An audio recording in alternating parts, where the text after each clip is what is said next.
ಕೊಲೆ ಪ್ರಕರಣದ ಆರೋಪದಲ್ಲಿ ನಟ ದರ್ಶನ್ ಬಂಧನ ಆಗಿರುವಂಥದ್ದು ಇಡೀ ಕನ್ನಡ ಚಲನಚಿತ್ರ ರಂಗಕ್ಕೆ ಶಾಕ್ ಆಗಿರುವಂಥದ್ದು. ಜೊತೆಗೆ ಹೊಸ ಹೊಸ ವಿಚಾರಗಳು ಕೂಡ ದರ್ಶನ್ ಸಂಬಂಧಪಟ್ಟಂತೆ ಏನು ಬಹಿರಂಗ ಆಗ್ತಾ ಇರುವಂಥದ್ದು. ಅಂದರೆ ಇಂದಿನ ಒಂದಷ್ಟು ಘಟನೆಗಳ ಒಂದಷ್ಟು ಇಂದಿನ ಕ್ರೌರ್ಯಗಳ ಸಂಬಂಧಪಟ್ಟಂತೆ ಕೂಡ ಏನು ಚರ್ಚೆಗಳು ಶುರುವಾಗಿರುವಂಥದ್ದು. ಇದರ ಮಧ್ಯೆ ಕೂಡ ಬ್ಯಾನ್ ಆಗಬೇಕು ಅನ್ನೋದು ಕೂಡ ಒಂದಷ್ಟು ಚರ್ಚೆಗಳು ಆರಂಭ ಆಗಿರುವಂಥದ್ದು. ಈ ಸಂಬಂಧಪಟ್ಟಂತೆ ಮಾತಾಡೋಕ್ಕೆ ಫಿಲಿಂ ಚೇಂಬರ್ನ ಮಾಜಿ ಅಧ್ಯಕ್ಷರು ಮತ್ತು ನಿರ್ಮಾಪಕರು ಮತ್ತು ಈ ಹಿಂದೆ ದರ್ಶನ್ ಒಂದು ಸಿನಿಮಾ ಒಂದಕ್ಕೆ ಅಂದರೆ ಮೆಜೆಸ್ಟಿಕ್ ಸಿನಿಮಾ ಒಂದಕ್ಕೆ ನಿರ್ಮಾಪಕರು ಆಗಿದ್ದಂಥ ಭಾಮ ಹರೀಶ್ ನಮ್ಮ ಜೊತೆ ಇದ್ದಾರೆ. ಸರ್, ಕಾರ್ಯಕ್ರಮಕ್ಕೆ ಸ್ವಾಗತ. ಸರ್, ಮೊದಲು ನೀವೊಂದು ಅಂದರೆ ದರ್ಶನ್ ಸಿನಿಮಾ ಕೂಡ ನೀವು ಒಂದು ನಿರ್ಮಾಪಕರಾಗಿದ್ರಿ. ಅದಕ್ಕಿಂತ ಮುಂಚೆ ಈ ಘಟನೆ ಆಗಿದೆ ಅಲ್ವಾ, ಅಂದರೆ ಕೊಲೆ ಪ್ರಕರಣದಲ್ಲಿ ನಟ ದರ್ಶನ್ ಬಂಧನ ಆಗಿರುವಂಥದ್ದು ಇಡೀ ಚಲನಚಿತ್ರರ ಇತಿಹಾಸದಲ್ಲಿ ಮೊದಲ ಬಾರಿಗೆ ಒಂದು ರೀತಿಯಲ್ಲಿ ಕಪ್ಪು ಚುಕ್ಕೆ ಕಳಂಕ ಅನ್ಬೋದು. ಏನನ್ಸುತ್ತೆ ಸರ್ ಇದು? ಖಂಡಿತವಾಗ್ಲೂ ಕಪ್ಪು ಚುಕ್ಕೆ ಕನ್ನಡ ಚಿತ್ರರಂಗಕ್ಕೆ ಒಂದು ಕಪ್ಪು ಚುಕ್ಕೆ ಆಗುತ್ತೆ. ಆಮೇಲೆ ಕನ್ನಡ ಚಿತ್ರರಂಗ ಮತ್ತು ಈ ಒಂಥರ ಅಭಿಮಾನಿ ಎಲ್ಲ ತಲೆ ತಗ್ಸುವಂಥ ಒಂದು ವಿಚಾರ ಆಯಿತು. ಒಬ್ಬ ನಟ ತನ್ನ ಅಭಿಮಾನಿಗಳಿಗೆ ಆದರ್ಶವಾಗಿರ್ಬೇಕು. ತಾನೇನು ಒಳ್ಳೆ ಮೆಸೇಜ್ ಕೊಡ್ತಾನೆ, ತನ್ನ ಅಭಿಮಾನಿ ಕೂಡ ಅಟ್ಲೀಸ್ಟ್ ಒಂದು 10 ಜನ ಕಲಿಯೋ ಥರ ಇರಬೇಕು. ಬಟ್ ಈ ಥರ ಒಂದು ಘಟನೆ ಮತ್ತು ಈ ಥರ ಒಂದು ತನ್ನ ಅಭಿಮಾನಿಯನ್ನೇ ಕೊಂದಂಥ ಪ್ರಕರಣ ನನಗೆ ಗೊತ್ತಿರೋಂಗೆ ಇಡೀ ದೇಶಾದ್ಯಂತ ಮೊದಲನೇದು ಅಂತೇಳಿ ನಾನು ಭಾವಿಸ್ತೇನೆ. ಬಟ್ ನಿಜವಾಗ್ಲೂ ಭಾಳ ಬೇಸರ ಆಗ್ತದೆ. ಯಾಕಂದರೆ ಸಾಕಷ್ಟು ಒಂದು ಸತಿ ತಪ್ಪು ಮಾಡೋದು, ಒಂದು ಸತಿ ಮಾಡೋದು, 2 ಸತಿ ಮಾಡ್ಬೋದು. ಬಟ್ ಪದೇ ಪದೇ ಇದೇ ರೀತಿ ಅವರು ಜೀವನದಲ್ಲಿ ಅಳವಡಿಸ್ಕೊಂಡಿದ್ದು ಭಾಳ ತಪ್ಪು ಅಂತೇಳಿ ಭಾವಿಸ್ತೀನಿ. ಸರ್, ನೀವು ಮೆಜೆಸ್ಟಿಕ್ ಸಿನಿಮಾಗೆ ನಿರ್ಮಾಪಕರಾಗಿದ್ದೀನಲ್ಲ, ಆಗ್ಲಿಕ್ಕೆ ಕೂಡ ನೋಡ್ತಾ ಇದ್ದೀರಿ. ಸುಮಾರು ಒಂದು 12-13 ವರ್ಷ 15 ವರ್ಷ ಆಗಿರ್ಬೋದು ಅನಿಸುತ್ತೆ. ಸೊ ಆಗಿನ ನೋಡೋಕ್ಕೆ ದರ್ಶನ್ಗೂ ಈಗಿನ ನೋಡೋಕ್ಕೆ ದರ್ಶನ್ಗೆ ಹಿಂಗಿದೆ. ಆಗ ಇದ್ದಂಥ ಸಂದರ್ಭದಲ್ಲಿ ನೀವು ಯಾವ ರೀತಿ ಅನಲೈಸ್ ಮಾಡ್ತೀರಾ? ಆಗ ದರ್ಶನ್ ಯಾವ ರೀತಿ ಇತ್ತು? 15 ವರ್ಷ ಆಗಿಲ್ಲ ಸರ್, 23 ವರ್ಷ ಆಯಿತು ಕಂಪ್ಲೀಟು. 24ನೇ ವರ್ಷ ತುಂಬಿರೋದು. 2001 ನನ್ನ ಹತ್ರ ಬಂದಿದ್ದ ದರ್ಶನ್. ಅವನು ಅವಾಗ ನೀನಾಸಮ್ ಎಲ್ಲ ಮುಗಿಸ್ಕೊಂಡಿದ್ದು ಬಂದು ಒಂದು ಸೀರಿಯಲ್ ಅದು ಇದು ಮಾಡ್ತಾಯಿದ್ದ. ಅದಾದಮೇಲೆ ನಮ್ಮ ಪಿಕ್ಚರಲ್ಲೇ ಮೊಟ್ಟ ಬಾರಿ ಹೀರೋ ಮಾಡಿದ್ದು. ಅದಕ್ಕೆ ಮುಂಚೆ ಸಣ್ಣ ಪುಟ್ಟ ಪಾತ್ರ ಮಾಡಿದ್ರು. ಪಾಪ ಅವ್ರ ತಾಯಿ ಕೂಡ ತುಂಬ ಭಾಳ ಒಳ್ಳೆ ಮನುಷ್ಯರು, ಭಾಳ ಒಳ್ಳೆ ಜನ, ಭಾಳ ಕಷ್ಟಪಟ್ಟು ಮಕ್ಕಳು ಬೆಳೆಸಿದ್ದಾರೆ.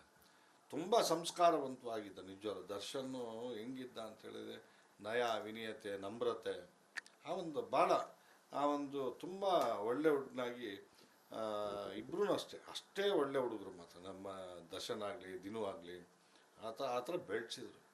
ಬಟ್ ಆವತ್ತಿನ ನಾನು ಆ್ಯಕ್ಚುಲಿ ನನ್ನ ಹತ್ರ ಒಂದು 2007-08ವರೆಗೂ ಅಷ್ಟೇ ಟಚ್ಚಲ್ಲಿ ಇದ್ದಿದ್ದು. 2001ರಿಂದ 8 ಒಂದು 7-8 ವರ್ಷ ಮಾತ್ರ 7-8 ವರ್ಷ ಅಷ್ಟೇ ಜೊತೆಗಿದ್ದು. ಆಮೇಲೆ ಅವ್ನ ಡಿಸ್ಟೆನ್ಸ್ ಮೇಂಟೈನ್, ಅವ್ನ ಡಿಸ್ಟೆನ್ಸ್ ಮೇಂಟೈನ್ ನಮಗೂ ಮಾಡೋಕ್ಕೆ ಬರಲ್ವೇ, ನಾನು ಮಾಡಿದೆ.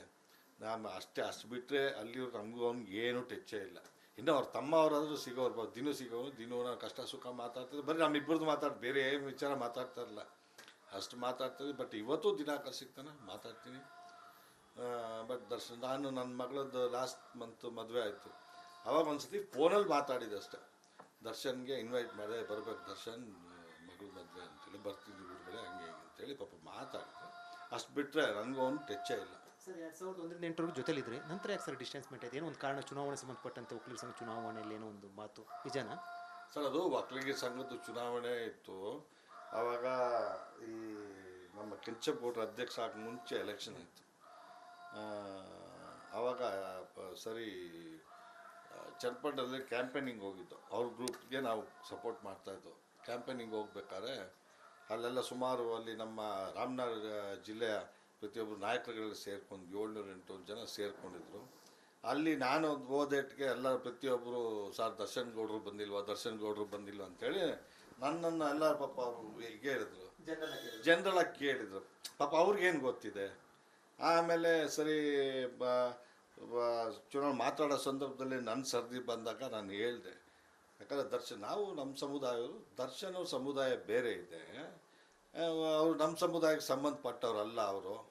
ಯಾಕಂದ್ರೆ ನಮ್ಮ ಸಮುದಾಯವ್ರು ನೀವು ಹಿಂಗೆ ತಪ್ಪ ಭಾವಿಸ್ಬಿಟ್ರೆ ಹೆಂಗೆ ಅಂತೇಳಿ ಹೇಳಿದೆ. ತಪ್ಪು ಸಂದೇಶ ಹೋಗ್ಬಾರ್ದು ಅಂತೇಳಿ ನಾನು ನಿಜ ಹೇಳಿದೆ. ಆ ನಿಜಾನೇ ಅವ್ರಿಗೆ ಒಂದು ಕೈ ಎನಿಸಿರ್ಬೇಕು. ಸೊ ಹಂಗಾಗಿ ಆಮೇಲೆ ಅವ್ರ ಅಕ್ಕಪಕ್ಕ ಇರ್ತಾರಲ್ಲ ಜಿಂಕ್ ಚಮಚಗಳು ಎಲ್ಲ ಕೆಲವು ಅವನು ಊದವ್ರು ಇರ್ತಾರೆ. ಅವನು ಸ್ವಲ್ಪ ಒಂದೊಂದೇ ಸ್ಟೆಪ್ ಬೈ ಸ್ಟೆಪ್ ಬೆಳೀತಾ ಇದ್ದ. ಅವನಿಗೂ ಕಿವಿ ಇತ್ತಾಳೆ ಆಯಿತು.